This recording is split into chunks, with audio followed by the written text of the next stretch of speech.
Oh, I had a cold this last week. Oh, geez, I'm sorry to hear it. It was miserable. I spent one of those days unable to sleep because I was hacking cough. It was a non-productive cough, and it was hacking, and it was so painful after a while. Oh, no. And I just could not sleep, and it made me out of my mind.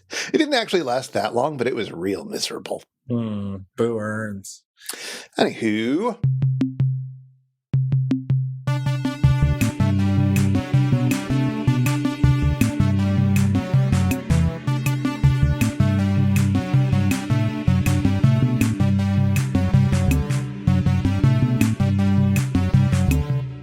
This time we watch Season 1, Episode 2, The Robot versus the Aztec Mummy. I'm on Team Robot. But first, some follow-up. Well, just a little bit of follow-up this time. Let's see. Once again, the Mads are doing their thing. And what's the name of the movie they're doing? It's Voyage to the Planet of Prehistoric Women, which I believe has a Mamie Van Doren in it. Yes, I believe she retweeted the link. Now, this is ripped from the headlines as it is happening live as we are recording right now. Yes, hold on. Let's go to our man on the scene to find out what's happening right now. Enough with the fancy sci-fi terms. There you go. We've got a little car with some people in it going by some sort of reptile that's meant to look like a dinosaur. Or maybe it's claymation. I don't think it's claymation. Yeah, you can usually tell. Oh, there's some weird robot things. It's kind of good. It's kind of good. Is there any robots fighting an Aztec mummy? Not yet. Oh, man. We'll see. We'll see later. We'll watch the VOD. It'll be great. All right. Yes, because you can download those later. I believe every single show is for sale that they have done in the past. No, they're not? No. You have to catch them, or you can catch them when they rebroadcast them. But I don't believe there's any way of buying ones that you missed. So, never mind. Now, there will be. They're planning on doing that, but not yet. Stay tuned for the Mads Criterion Collection. Oh, it was directed by Peter Bogdanovich. Whoa! And although on this movie, I understand he was nicknamed Peter Bogdanovich. Oh, you. All right. Well, in other news, we got a very nice letter from Amy over at YouTube, who watches our videos there.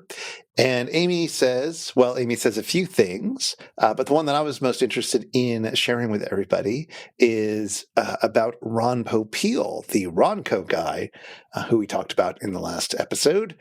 As for Ron Popeil, save time and just hand the kids Mr. Popeil by Weird Al, which will also give you a side door into explaining all the Rock Lobster riffs.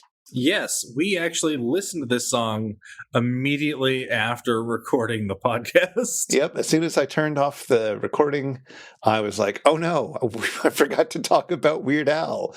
Oh, shoot. And so we had a celebratory listen to that early Weird Al song that's very B-52s inflected. It's a delight. Yeah, it's I always thought that Dare to Be Stupid, Weird Al's Devo homage, was his best impersonation. But he really recaptures what the B-52s sound like for Mr. Popeil. So, excellent track. And also weird, because I had so many Weird Al tapes as a kid, I could have sworn I was his biggest fan. I had never heard Mr. Popeil, so I must not have had the album that was on.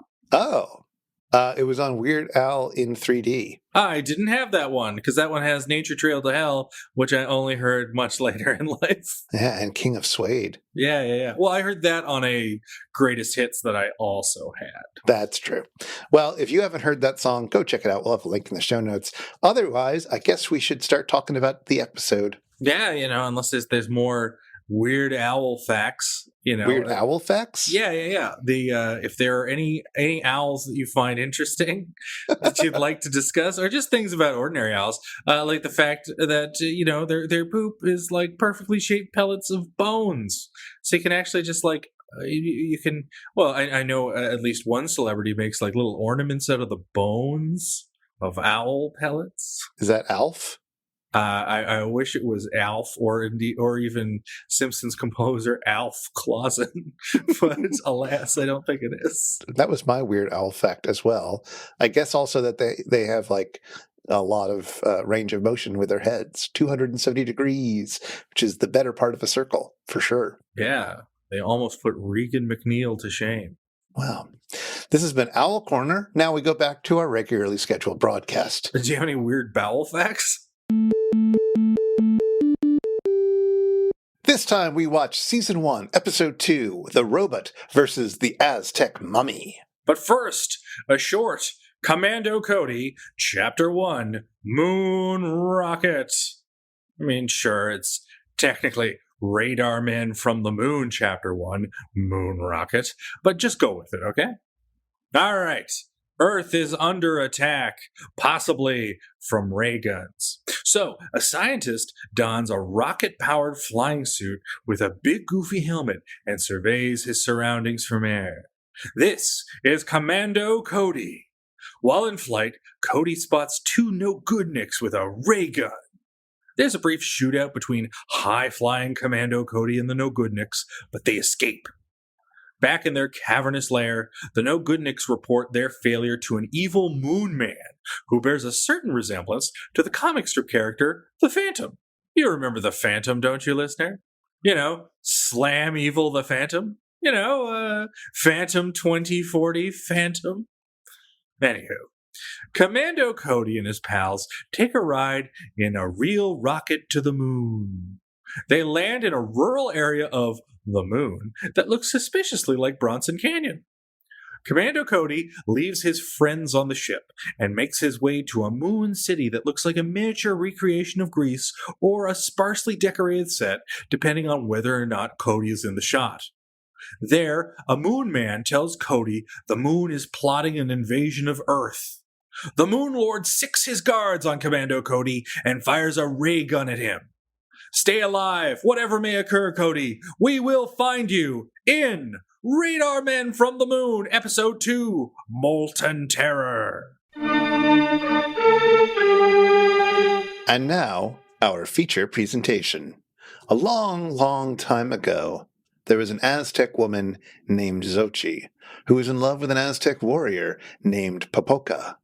But their love was forbidden because, society. So society killed Xochi and had Popoca guard her tomb and her treasure. Well, flash forward a few thousand years. Dr. Almada is studying hypnosis and using his wife Flor as a test subject. Turns out Flor is a reincarnation of Xochi. And so now she remembers where her tomb and her treasure are. Well, thinks Dr. Almada, we better plunder that. They break into the tomb, steal the treasure, and, thereby, awaken the mummy Popoca. The mummy wins this round and gets the treasure back. Oh, also, there's another doctor named Krupp, who is, I guess, also a master criminal, who goes by the nickname The Bat, but he's not Batman. But anyway, he also does some stuff. Anyway, that's the plot of The Aztec Mummy, which is the first movie in the Aztec Mummy series, which we spend the first 5 hours of this movie recounting in excruciating detail. And then, finally, it's time for The Curse of the Aztec Mummy. What, you missed the second movie? Okay. Well, this time, the evil Krupp hypnotizes Flor himself, and then learns where the tomb is and steals the treasure. Dr. Almada breaks into Krupp's lab to try to save her, and then the mummy also breaks into the lab and does a better job saving the day. The end.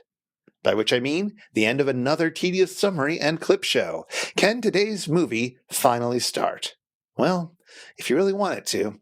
Well, anyway, it turns out the mummy didn't actually manage to kill Krupp at the end of the last movie. Now, it's 5 years later, and Krupp is once again trying to steal the mummy's treasure.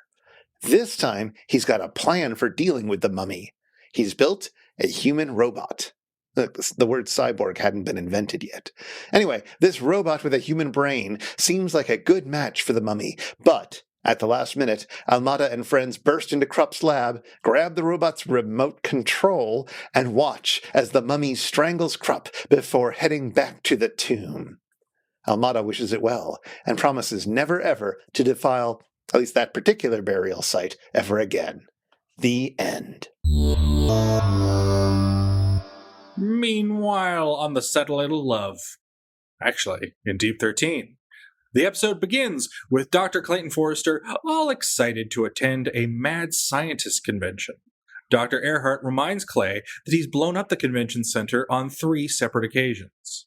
Dr. Forrester corrects his collaborator. He blew up the convention center twice. The third time it burned down. For this week's Invention Exchange, Joel presents the airbag helmet, an airbag system that spills out of an ordinary bike helmet. The Mads present the Chalkman. It's a portable record player with two key differences. It rotates small circular pieces of chalkboard, and the device plays these chalkboard discs with the aid of a big plastic hand attached to the tone arm where a needle would be. Oh, and the fingers on the big plastic hand are semi-clenched to create that inimitable chalkboard screeching sound as the disc spins and spins. We wrap up segment 1 with the introduction of Dr. Forrester's new security system. Both he and Dr. Earhart get beamed by a swinging weight as a demonstration. In the subsequent segment, there's a pack of wild roving demon dogs hanging around outside the Satellite of Love, barking. Tom volunteers to be the one to get these dogs to shoo, but he gets pissed on and shit on by the dogs. Their filth bears an uncanny resemblance to neon green silly string. Joel then reveals to Tom that the little bot's design was based on that of the common fire hydrant. What a coincidence. Joel's fed up with the barking of the demon dogs by segment 3. The dogs do the shave and a haircut knock on one of the SOL's doors. Joel lets the demon dog representative in. The demon dog named Enoch reveals that the dogs want to eat the Satellite of Love since it resembles a giant dog bone. Oh, and if you pick up an It's Just a Show t-shirt from the Megaphonic FM store, be sure to tell your coworkers that it's just a dog bone. They think it's something else. Trust us. We've gotten feedback on this.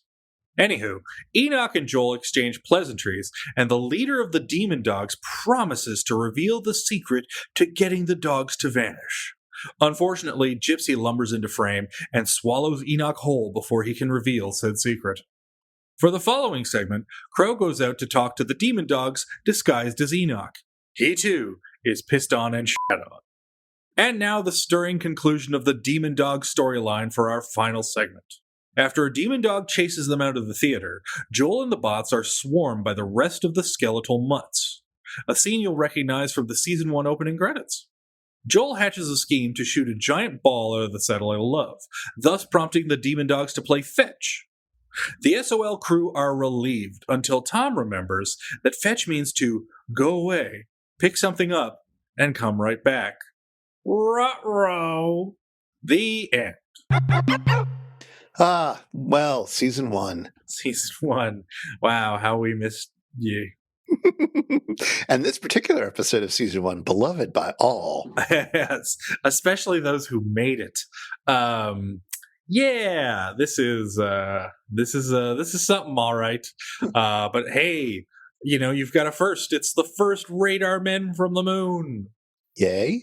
That's something. Boy, what did you think of this whole episode, Chris? I thought the host segments were fine. And yeah, we're going to have to talk about the movie a bit. Okay. So one of the things that causes the people who made this episode to want to back away from it slowly is that, this is early days of MST3K. I mean, they had done a whole season, but in a kind of slightly different format.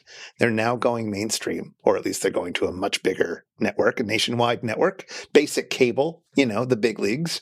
And they need to figure out what the show is going to be like. And so they try out a few things.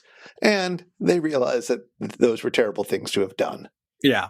I would not be surprised, or at least I would be amused if everyone who was involved in the making of this episode did the Twitter apology thing where they took a screenshot of their notes app and just tweeted an apology for this episode. Well, and why don't you go over what exactly they did wrong? Well, I'll do one better. There's a direct summation of what went wrong, courtesy of one Michael J. Nelson in writing about this episode for the Amazing Colossal Episode Guide. And I quote, "We were still experimenting with the movie comments, and we looked back with embarrassment at two particular gags. One involved Joel covering the mouth of a woman singing and the singing being muted. The other, even more shameful, was adding the sound of men urinating when there was a shot of them with their backs turned.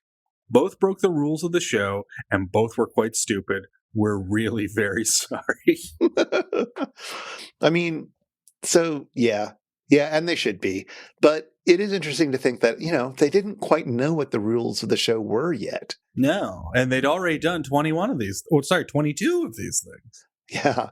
Yeah. And it's not like they're treating the movies as sacrosanct or holy or something. This isn't a Criterion edition. They're editing the movies. They're cutting things out for time or for other reasons. They're talking over the movies, of course, and they're willing to do all sorts of other things to change them up. But that kind of physical manipulation with the sound of the movie or adding things into the movie, like obviously if like Crow had just made a little peeing noise, that would be fine. But to actually put in a sound effect is over the line. And you're not going to figure that out until you try it. And they tried it and they didn't do it again. Yeah. It's kind of interesting because it's like I can look the other way for muting the singer because that is just kind of a playful thing to do. I mean, it's just a sight gag. And yes, it does break the premise of the show because the show is, of course, that, you are subject to the movie and there is no escape. But then again, the host segments break the premise of the show. So, I'm willing to overlook that one. But the sound of men relieving themselves is a bit much, and it's not even worth it because it's such a whack joke. Yeah, it had been going on for a while before I realized it was even happening. Yeah, I had an out of body experience. I got to the scene and I instantly remembered it's like, oh yeah, that's why they apologized for this episode. And then I just stopped paying attention to the episode for a little while. I don't know what I was doing. Yeah, fair enough. Well, I guess that's the other thing I want to talk about, because I think that there's something else that's bad about this episode, which is this is not a movie they should have done. What makes you say that? This movie offers nothing except a vague robot at the end for a few seconds. But it's incredibly tedious, hard to look at, hard to listen to film with very little joy or delight in it.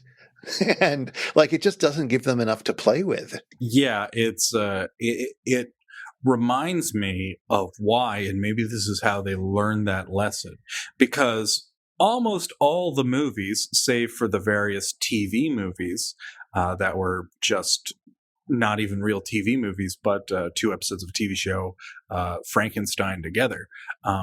Almost everything in KTMA was a real movie.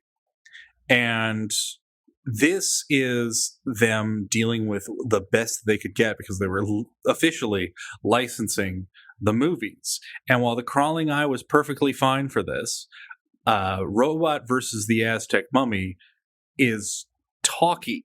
It's talky. And it reminds me of the later comments that Best Brains would make that they would never tackle Plan 9 from Outer Space because there's so few times where the movie breathes. Yeah, it's a very talky movie. It's a very static movie. It's all people sitting in rooms talking until it's people standing in rooms vaguely fighting.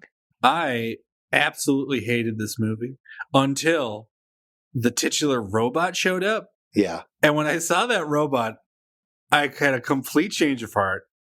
And I now love this movie. The robot is real good. Honestly, the mummy's not bad either, but the robot is real good. Yeah, the robot is exactly what I want from a robot.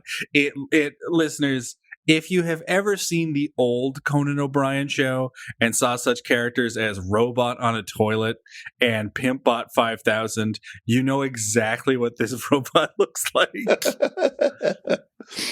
Alas, it doesn't even last 2 minutes, it feels like. No, and it's the draw of the movie. It's the robot versus the Aztec Mummy. Not remember previous appearances of the Aztec Mummy, also a robot. Yeah.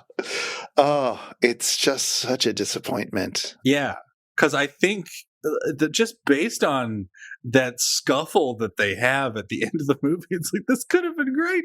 And also, there's a luchador in the movie, and it's like if you told me there's a movie about a mummy who fights a robot, but also an El Santo type figure is involved, I would say it was like, well, that sounds like a brilliant motion picture. I'll take 12. Nope, you won't. No, this is one of the most tedious experiences of my life. I mean, you could take 12. You could watch the prequels but Never. you already have. I will never watch it. And it's not one of those things where you will want to watch more because the previous films do not look tantalizing. Like, that's the sad part about Robot versus the Aztec Mummy.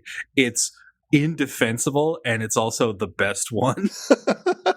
Yeah, probably. Because again, it has all three because it's a clip show episode. It's all the characters sitting around a cheesecake talking about what happened recently. Oh my Lord.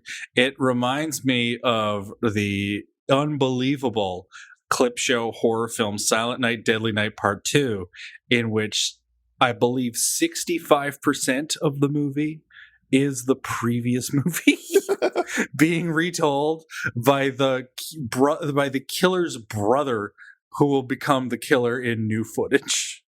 I really want to see an edit of Return of the Jedi where instead of the entire pointless Jabba the Hutt sequence, it's just everybody sitting around talking about and remembering what happened in the first two movies.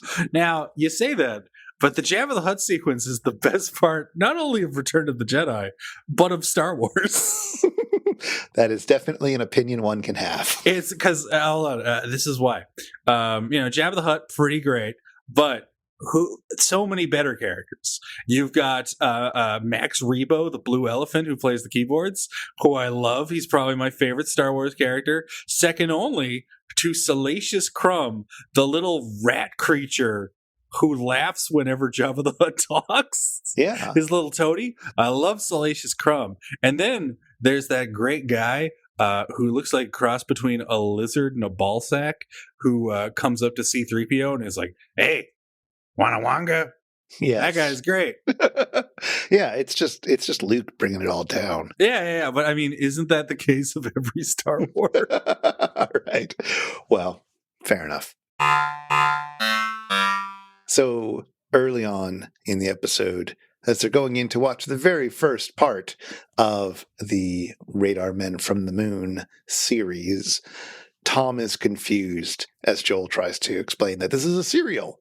And Tom says, "Why would someone go and see part of a movie?" Indeed. And I've been thinking about that. In fact, in many ways, that's the only thing I remember from this episode. Yeah, well, I mean, there is that great robot. There is a great robot. There are a few other things. But that question about why would anyone want to watch a part of a movie, like, making me think about serials and, like, why were they so popular? And also, are they worth watching today? Well, based on every serial I've seen, now admittedly 50% of that has come from this show. Yes. I'm inclined to say no, but The Phantom Creeps, the season 2 serial with Bela Lugosi, has a great robot. It has a great robot. Yeah, absolutely. It's got a real face on that robot. Yeah, and that incredible robot that has a kind of demonic golem-like head, that is worth the price of admission alone. Like, waiting 67 minutes for 30 seconds of robot footage as you do with the movie today, awful. But going to see a movie that's already existing, getting pre-movie entertainment, and that pre-movie entertainment has such a robot and Bela Lugosi, well, that's just good watching. So I guess that's part of it, is that nobody was going necessarily just to see an episode of The Phantom Creeps or of Radar Men from the Moon. Mm-hmm. They were going to see the movie that came after it, and then there'd be this fun entertainment beforehand that, maybe they would get excited about. That might make people want to see the next installment and find out what happens, or talk about some of the crazy stuff that happens and what they just saw, and talk to their friends about the wild robot or whatever. But on its own, oh boy. So I tried looking around to see if anybody was recommending this sort of thing. I searched the Googles, I did a few other things, and it seemed like basically there were two serials that people seemed to think were pretty good. One, of course, being the murder trial of Adnan Syed. What? Is serial. that serial? So that was about right. I never listened to that because, I'm not a trend chaser. You love true crime. That's one thing I know about Chris. He loves true crime. Exactly. Now, you may say that that Serial is a waste of time, and indeed, especially season 2 is. But season 1 of Serial has something I think you'd really appreciate, Chris. A robot? Yeah, I was going to say a robot shows up at the end. That's where I was going with that. Well, just one of my classic fibs. Yes. The problem is that I've been studying your methods for several years now. So I was looking around at what serials people recommended, and basically there were 2.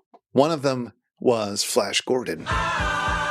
Okay, is it Flash Gordon? Or I was about to say, is it Flash Gordon versus the Crab People? But then I remembered there is no such thing. The actor's name is Buster Crab. The actor's name is Buster Crab, yes. Which sounds really filthy. Yes, I hardly know her crabs.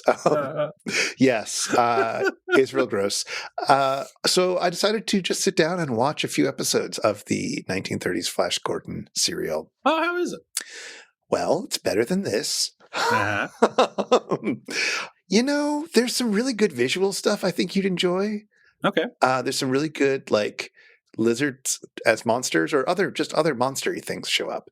And they're pretty well done. It's pretty well directed. They have a bit of a budget, I guess. And yet, the entire serial is, as far as I can tell, something happens. Oh, no. We must do something about it. Oh, we're being thwarted. Oh, no. It's this arbitrary children's story logic where, like, I need to get through that door. But now there's a dinosaur, and the dinosaur has me in its mouth. But thankfully, my friend has a ray gun and shoots the dinosaur. Oh, that's good. Now we're being thrown down a pit. Oh, but the pit is being stopped. Oh, it turns out there's a secret door here. Oh, we have to go down this hallway. Oh, now there's shark people. It's like, what is any of this? This is just plot without meaning. Like, none of this is, like, about the characters. None of this has any real stakes except bare survival. And even that, like, I don't really care if Flash Gordon survives or not. He's just blonde. He just looks okay with a shirt off. Like, that's all this movie is offering for me. Why? Can it just have anything mean something for a second? Yeah, well, I mean, that's the trouble with watching Flash Gordon movie serials, or indeed consuming any Flash Gordon media, is that how can it hope to compare with the cinematic experience of Brian Blessed and Timothy Dalton and Max von Sydow in the same movie? Yeah, well, I don't know. I've only seen that in passing on TV when other people have watched it. Oh, it's a delight. I'm sure it is. It's a very fun movie. Now, it also has a problem, and it is this. While Flash Gordon is a delight, it's no Flesh Gordon. Okay, come on. Have you never seen Flesh Gordon? No, I've never seen Flesh Gordon. Okay, so there was basically in the 1970s, somebody had the bright idea. It's like, hey, what about Flash Gordon? But, the porn parody. Uh-huh.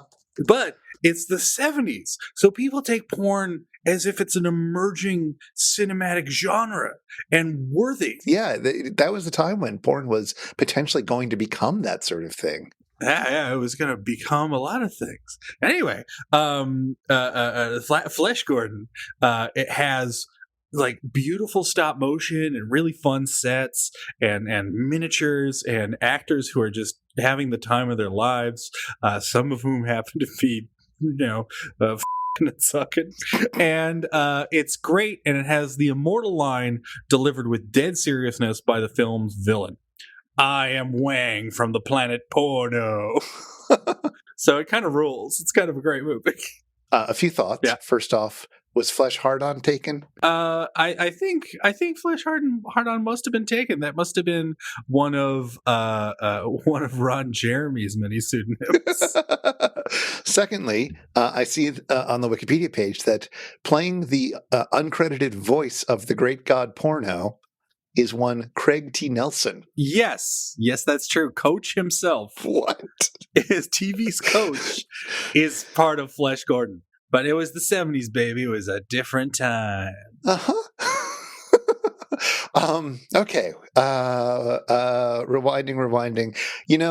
part of the problem with watching the Flash Gordon serial and just the randomness. It reminded me a lot of when, as an adult, I watched the Transformers 80s cartoon series again, which I had loved as a kid and which was completely incoherent to watch as an adult. Well, that's just it. Like, the fascinating thing, and this is admittedly a tangent, but the fascinating thing about the Transformers show, I only saw the tail end of its existence. I think this is after the movie came out. I'm not sure. But the final 2 seasons, the show is set in the future and everybody's in space. Yeah. And that's the only Transformers I knew.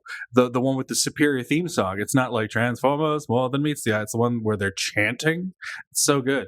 And I thought, oh, that was a really good show. I found a tape of it, of me just taping Saturday morning cartoons because I happened to be away, playing, sports or going on a picnic or something.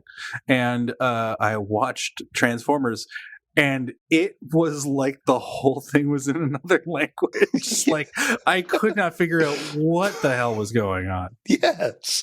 I kind of feel like Flash Gordon's sort of the same way, where it's just stuff is happening. It's kind of exciting. Some of it looks really good, but like trying to piece it together, oh my God, I couldn't do that at all. The other serial that people recommended, and perhaps even more than Flash Gordon, but a very different kind of serial, is Count Chocula. I'm sorry, I had to. Is a 1916 French silent serial called Judex or something like that. It's silent, so who knows? But it is about a guy named Judex, which is Latin for judge, the judge, who's a pulp hero, like the Shadow, and he's going and fighting crimes.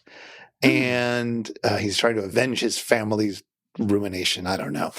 But it's by this director, Louis Feuillade, who put out a few of these serials. Fantomas and Les Vampires, the vampires, are the other 2 big ones. Right. And people seem to really like those. If, you want to watch something that's maybe not, well, actually, I have no idea. I didn't get a chance to watch these yet. So maybe it is just as, it's pulpy. Maybe it's just as wild as Flash, I have to be careful now, Flash Gordon. But, it's silent, so it's going to be a little different, of course. Yeah. I assume you haven't seen any of those. No. I movie serials. It's kind of a weird format because like 10 minutes, because they were usually 1-reelers or 2-reelers. They're actually often 2-reelers. The first episode would be a 3-reeler. Yeah. And it's like it just doesn't feel like enough. It just doesn't feel like enough for there to suddenly be a big problem, and then like a reel later, there's another big problem. They often feel like very, I don't know, very, very jumpy and a little too fast paced, honestly. So I don't. I have never gotten into them. They're about the length of like Steven Universe or Adventure Time or something like that. Mm-hmm. Now, those are animated so they can go faster in a sense. But, there's no reason why you can't have something compelling and whole feeling in that amount of time. You just have to really be aiming for it. I don't know. I guess also part of the problem is that they're not intended to be binged, right? Like, I sat down and watched 3 episodes of Flash Gordon in a row. That's not how you're supposed to watch that. Yeah. The car always blows up, but then you see the next episode and they clearly got out of the car before it blew up. Exactly. My God.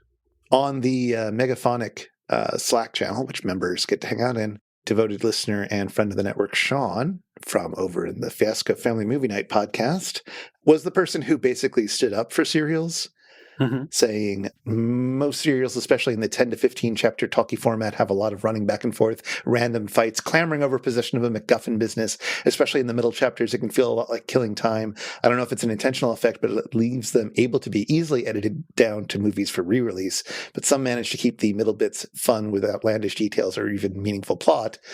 But the general tendency is to get tedious for a while. But, Sean really recommends Judex and the Phantom Creeps as well. Yeah, the Phantom Creeps, I did really find entertaining. It's got all the right elements. And Judex certainly sounds more compelling than Flash Gordon does to me. Yeah. I'm super curious about it. I will check it out at some point. Now, we've discussed cereals, but what are your favorite cereals? I'm a big fan of the movie Hausu. Oh, I was going to say, as I've gotten older, I've grown to appreciate Kiriko a little bit more, but I'm still a Dali fan at heart.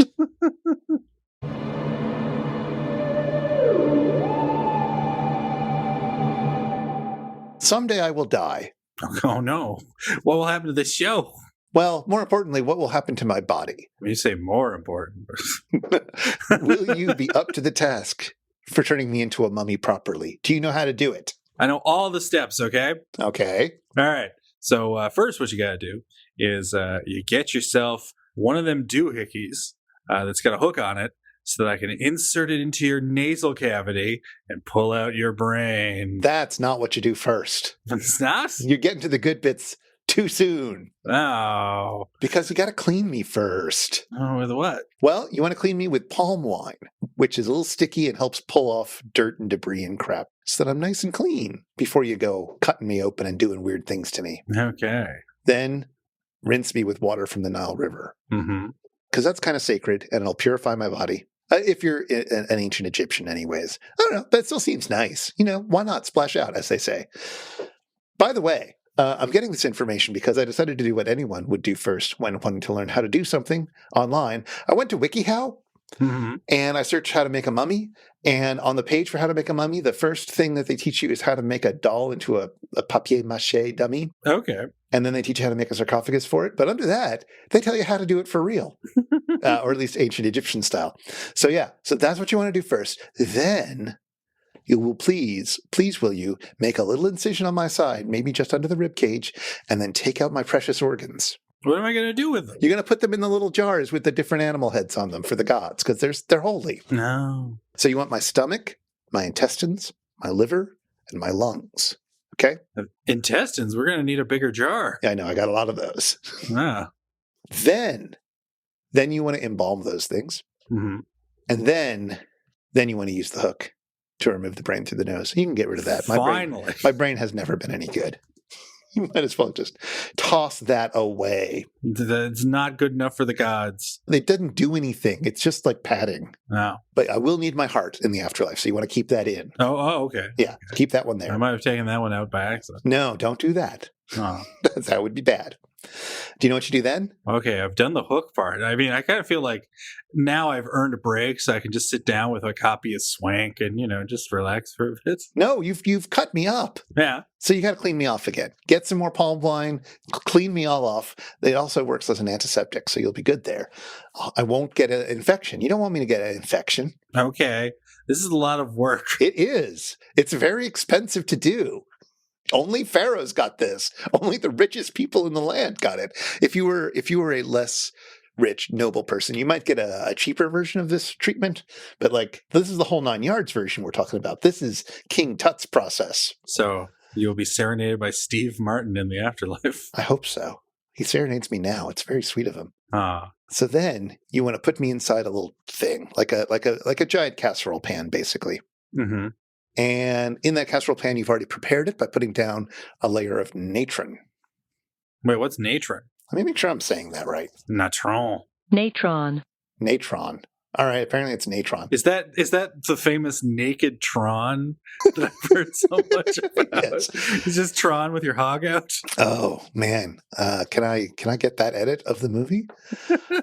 Natron, or natron, or whatever, however you pronounce it, it is basically a combination of baking soda and salt that occurs in the Egyptian desert naturally. And you'll want to not only lay me on it, but you'll also want to put a bunch of the natron into my body cavities, right? You've opened up to get rid of my organs. And then you'll want to cover my whole body with the natron so that I'm entirely covered in it. Like when you salt cook a fish. Yeah. Like that. But with this salt baking soda combo thing. So I'm using that instead of bandages, I get. Well, no. The bandages come later, but this is what you're going to do first. This is to desiccate my body. Because if it doesn't have any liquid in it, then it won't corrupt. It won't rot. It'll be embalmed. So you want to have that for 40 days. You'll actually want to switch out the natron every so often, just to keep it fresh, to make sure that it's got the good stuff, that it's going to get all the juices out of me, because you want me to be really nice and leathery. So then you'll want to wrap me in the clean linens. And you might want to stick some amulets or jewelry or something into them. I don't know. You know I'm not fancy, so I don't care too much about that. Yeah, I need a requisite curse to go along with you. That's true. You could do that. And then you want to get me one of them fancy death masks. You know, the big gold things with the stripes and maybe the fake beard thing. That looks nice, right? Yeah. Because if I don't have a death mask, no one's going to recognize me. Oh, yeah. So, and then, stow me away, lay me to rest, and wait for some shitty scientists from the 20th century to come and raid my tomb and take all my goodies away from me. Now, Chris, you blame the scientists, but without science, how would we know that your speaking voice sounded like... I'll try to put that clip in. It's so good. That was my ringtone for a while. So that's how you make a mummy. Any questions? Yes. If mummies are all dehydrated and stuff, how do they move? When they go on their rampages? Yeah. So traditionally they don't move, but that's why they move very stiffly. And see, this raises another question. If, mummies move very, very stiffly, as though they are a lumbering Frankenstein, or indeed a robot. But, as Ray Harryhausen taught us, skeletons are incredibly flexible, but they have even less on them than a mummy. Well, that's because skeletons are magic. They're magic? Yeah. You don't think those bones just stick together naturally. Well, I mean, every skeleton I've ever seen was held together pretty nice. Well, I mean, obviously, if they're inside a body still, there's other stuff holding it together. What about the one in my doctor's office? Yeah, well, that's not a living skeleton. That can't run after you at all. Don't be scared of that one. Wow.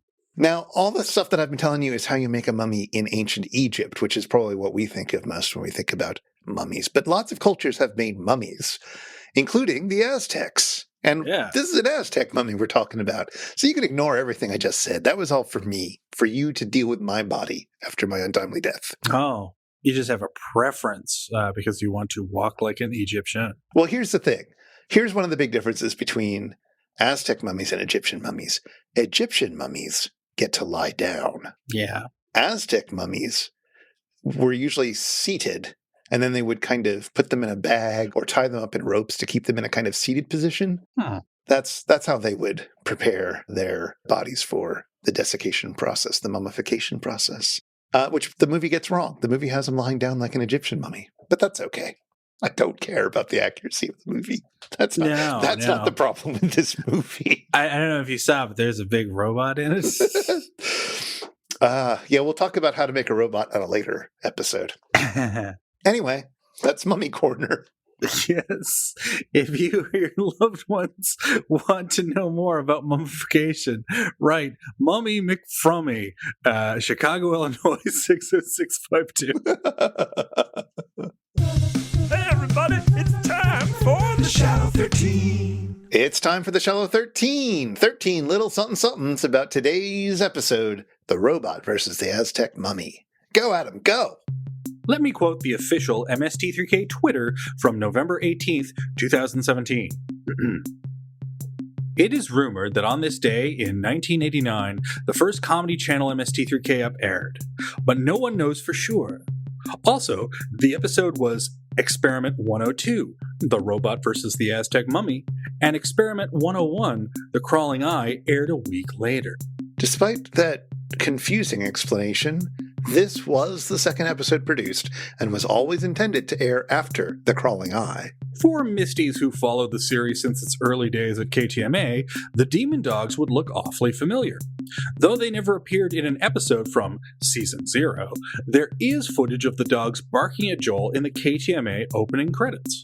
In the Amazing Colossal Episode Guide entry for today's episode, Mike Nelson writes, with the kind of special effects we created for the Demon Dogs episode, e.g. Enoch and the ball being shot out at the end, Industrial Light and Magic must have felt our presence nipping at their heels. The overall look of the show gives the impression of a just above average cable access program. we remain true to that today. The Demon Dogs props were painted and, let's say, very lightly modified versions of a He-Man toy, specifically the Battle Bones.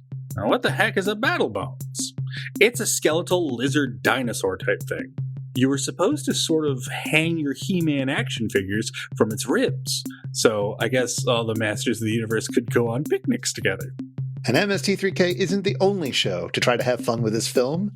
The Canadian comedy series This Movie Sucks featured an edited version of The Robot vs. the Aztec Mummy in its second season in 2010. What was This Movie Sucks, you ask?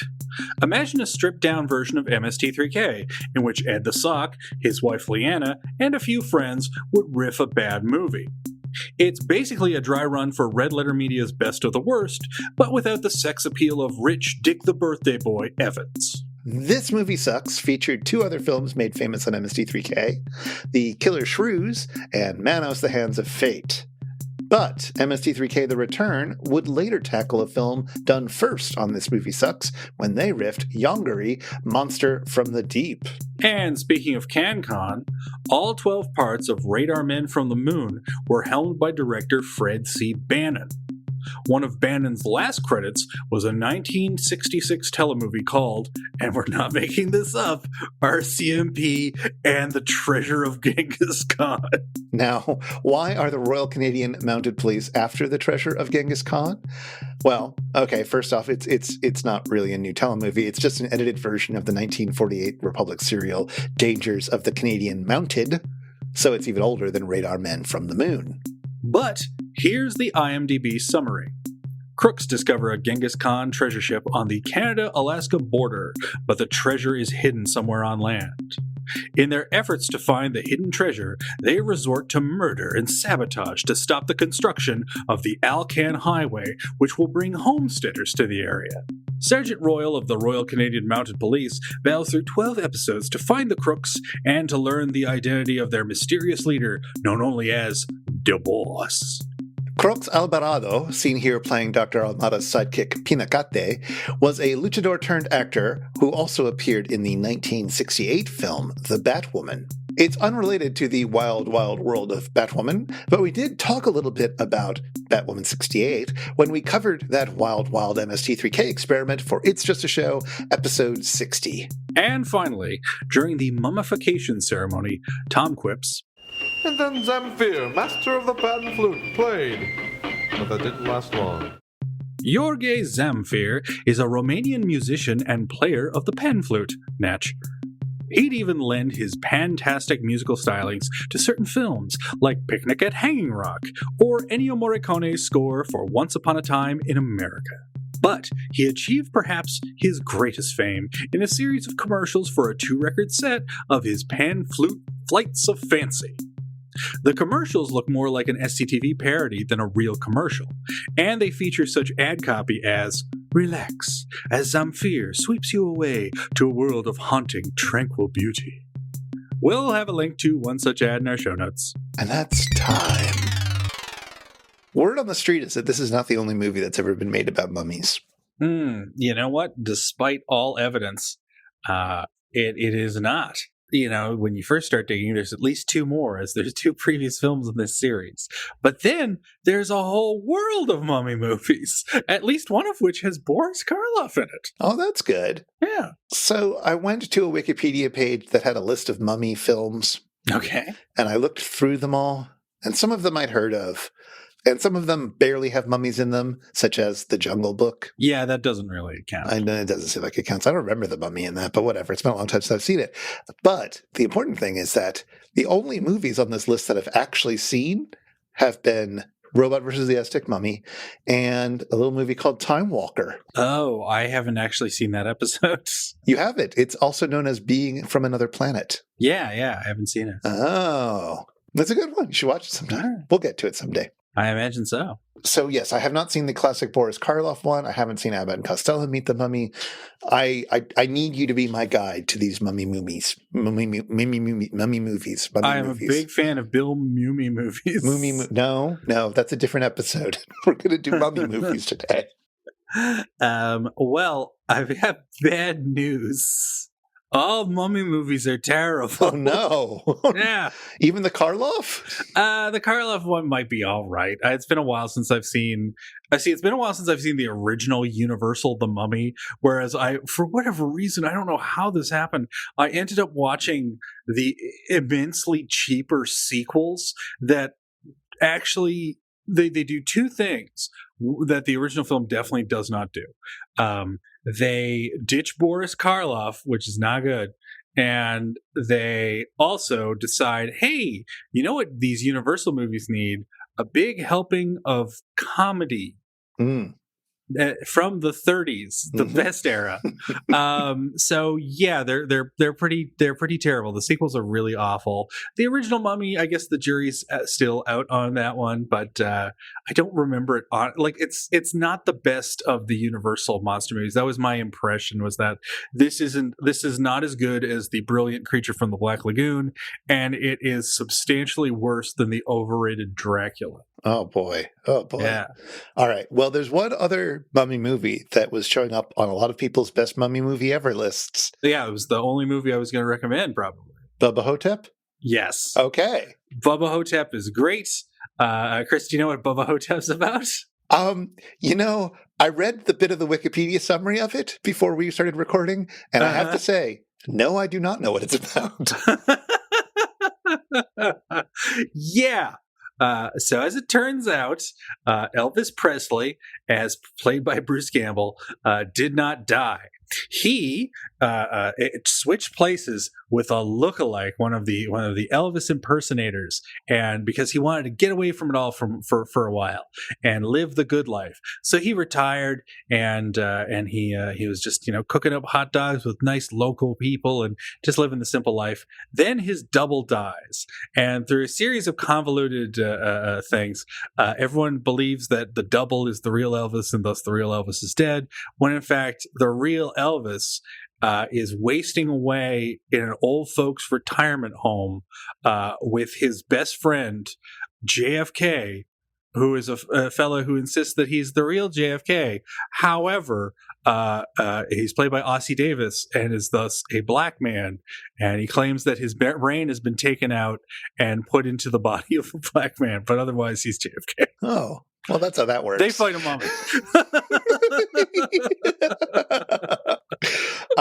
I mean, it's got promise. Oh, it's a brilliant movie. Like, you will laugh and you will actually cry. Like, it's a very deeply touching movie.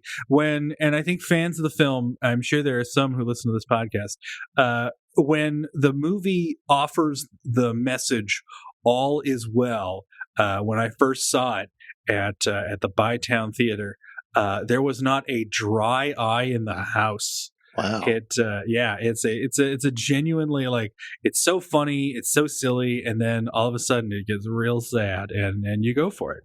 Huh. All right, I'll add that to the list as well. Hey, you know what? It's probably not worth watching, but is delightful only for this terrible pop culture artifact. Orgy of the Dead? No. There used to be a partially Canadian animated series called Mummies Alive. Okay. And that aired, I believe, in 97. And Mummies Alive is no great shakes. But Mummies Alive did have a VHS release sometime in 97 or 98. And they were looking to capitalize on a trend or a pop culture catchphrase. Uh-huh. And the tagline on the box for Mummies Alive, the first 3 episodes, like Mummies Alive, Rise of the Mummies, whatever they called it, the tagline for the quote unquote movie is "Show me the mummy." Oh, nice.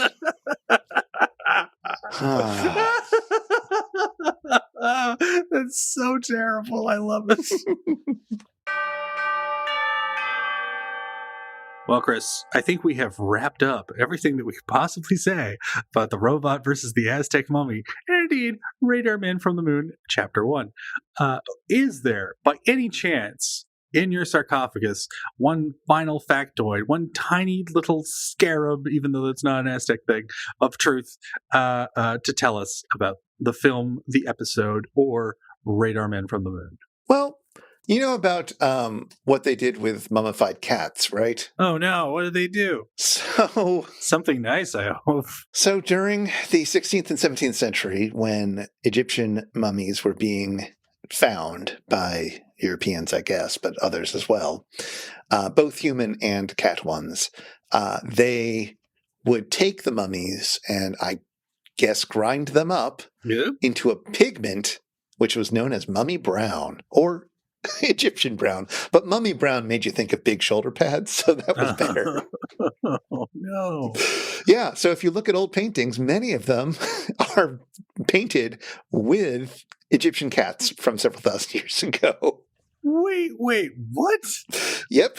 What makes you find a mummified corpse and goes and you go, boy, this would be great if I ground it up. What on earth? I mean, I don't know why you do it the first time, but once you've done it, it apparently was very good as a paint, as a dye, as a glaze. The Wikipedia article about it has this lovely sentence. Listeners, make sure you're sitting down. Historically, demand for mummy brown sometimes outstripped the available supply of true Egyptian mummies, leading to occasional substitution of contemporary corpses of slaves or criminals.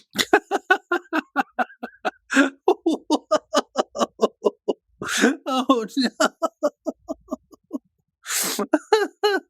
Now, Chris, any of those people demanding mummy brown, do you think they were like holding their dollar bills up in the air and screaming, "Show me the mummy"?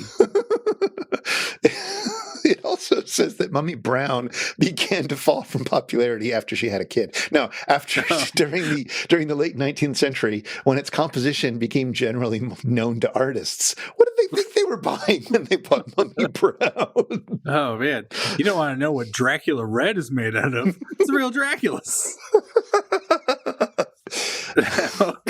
Chris, is it true that I mean, this is bad, obviously, but bad Mummy Brown. I mean, isn't she meaner than a junkyard dog? Oh no. Anyway, yeah, art is weird. Don't let them tell you otherwise. If you dig into how art has been made, it gets weird real fast. Yeesh. If you've been affected by the issues on this show, if you or someone you love has been mummified, or if you'd like to ask us anything, get in touch with us. Our website is itsjustashow.com, and we're on Twitter at itisjustashow. We'd love to hear from you. This show is made possible by listeners just like you. For as little as $1 an episode, you can help us research and record this show, and you get to listen to all our superfan bonus bits. Find out more at itsjustashow.com/Patreon or patreon.com/itsjustashow. And if you want to follow up on anything that was mentioned today, you'll find links in our show notes at itsjustashow.com/episode/104. Wow. We have indeed put this mummy back to its proper resting place. As we have said everything we can possibly say about episode 102, a hard episode to watch, but a surprisingly easy episode of this podcast to make. I had fun. Yeah, well, let's see. We should come up with another episode to watch. All right, but it better be fun.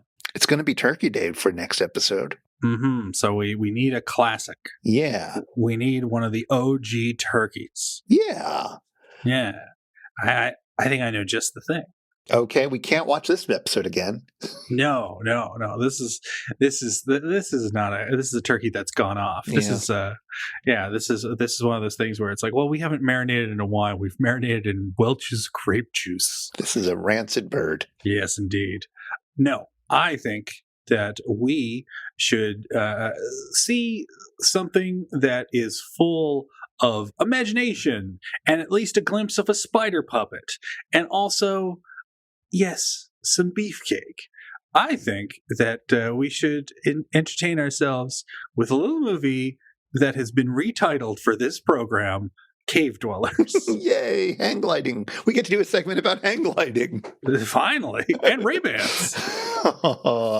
Oh, good times. Good times. All right, yes. But until then, no mummies were harmed in the making of this episode. I'm just going to insert some sound effects of urination here. Take it away, Theme Squad.